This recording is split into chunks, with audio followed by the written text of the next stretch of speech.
What I'm going to do is give you an overview of colorectal cancer and then talk about the screening program itself. Colorectal cancer, it's a single organ. It's called the large bowel or the large intestine. Strictly speaking, some people call it colon cancer, but strictly speaking, it's really colorectal cancer because it's either rectal or colon. So what symptoms might you have if you had colorectal cancer? Well, you might have rectal bleeding. That's, in fact, the commonest symptom. You can have some anemia, which is a low blood count. You can have abdominal discomfort that's relieved when you have move your bowels.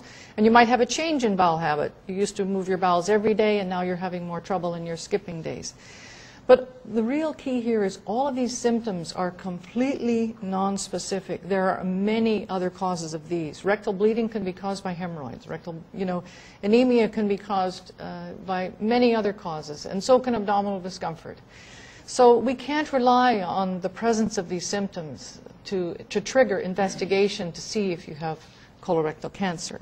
Most often, there are no symptoms whatsoever until the disease is more advanced. It's at least 3 years that a person actually has a cancer before symptoms develop. So how do you know you have it? You don't until it's more advanced. And that's the reason why we're going to talk about screening. Colorectal cancer is the third most common cancer in Canadian men and women. It's the second most common cause of cancer deaths. This is Ontario, not Canada. This is just Ontario. Lung cancer is number 1. Breast cancer is number 2. Prostate is number 3. And there's colorectal. And the deaths, if you're a non-smoking individual, if you add cancer deaths in men and women together, colorectal cancer is the commonest cause of cancer deaths in Canadian men and women who are non-smokers. And who knew that? Most members of the public don't know that, and in fact, many, many physicians don't know that. I want to make a further point in the next slide about cancer deaths in women, because there's a misperception that colorectal cancer affects men. These are cancer deaths in Ontario women. Lung number 1, breast number 2, and colorectal number 3. Look at cervix. Every woman knows to get a pap smear, but look, more than 10 times as many women in Ontario die of colorectal cancer than die of cervical cancer.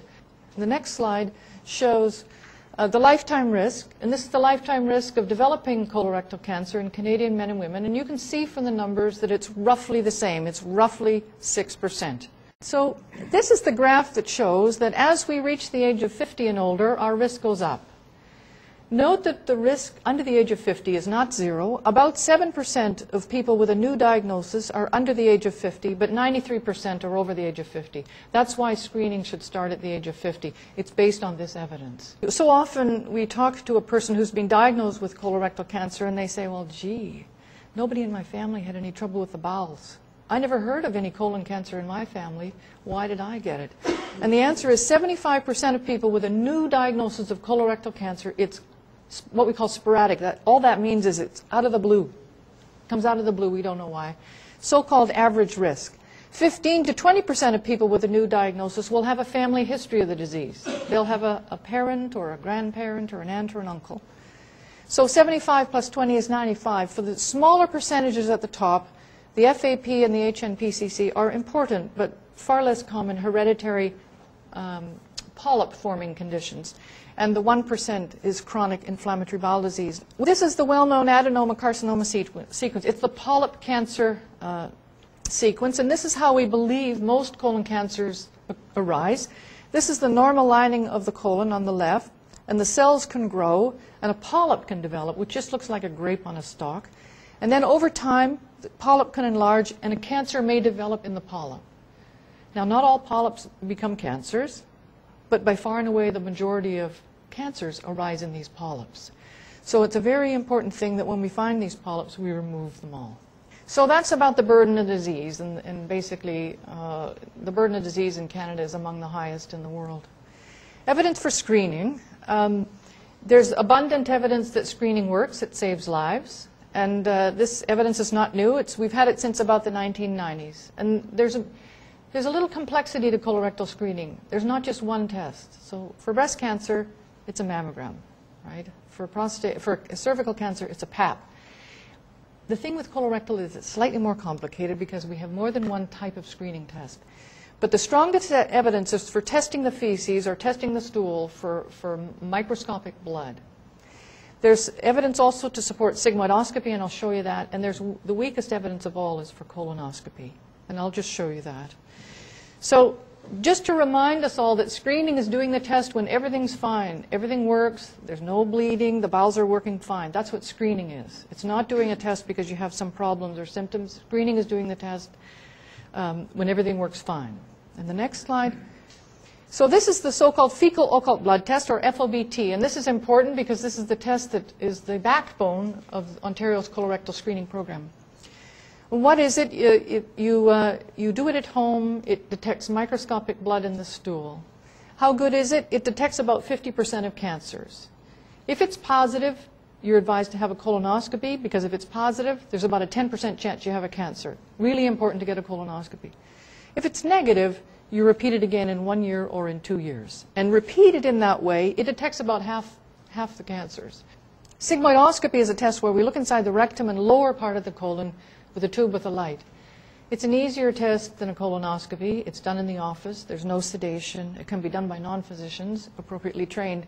It detects about 2/3 of cancers.